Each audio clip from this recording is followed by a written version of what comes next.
Welcome to our channel. Today we how to connect Ally Invest to your Bill Pay account for investing. Quick tutorial step by step clearly. To connect Ally Invest to your Bill Pay account for investing, start by logging into your Ally Invest account. Once logged in, navigate to the account settings. Look for the option labeled Funding or Transfer Funds. Click on this option to open the funding menu. Next, find the section that allows you to link external accounts. Select the option to add a new external bank account. You will be prompted to enter your bank's details, including the account number and routing number. Ensure you input all information accurately to avoid any funding issues. After entering your bank details, submit the information for verification.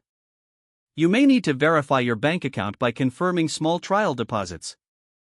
Check your bank account for these trial deposits, which usually occur within a couple of business days. Once you see the deposits, return to your Ally Invest account to verify them. Enter the deposit amounts as prompted to complete the linking process.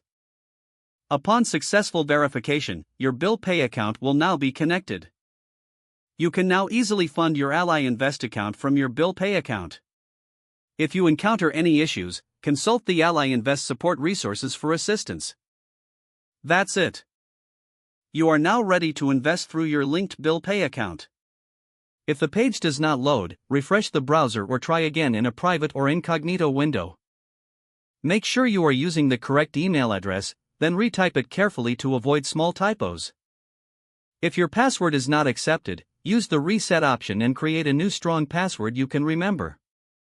Check your spam folder for verification or security emails, then complete any requested confirmation steps. Enable two-factor authentication if available to improve account security and reduce unauthorized access risk. After signing in, review your profile details so your contact information and settings are accurate and current.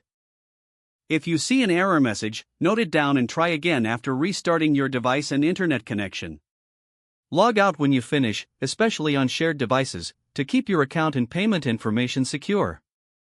If the page does not load, refresh the browser or try again in a private or incognito window. Make sure you are using the correct email address, then retype it carefully to avoid small typos. If your password is not accepted, use the reset option and create a new strong password you can remember. Don't forget to like this video and subscribe to our channel for more step-by-step tech guides.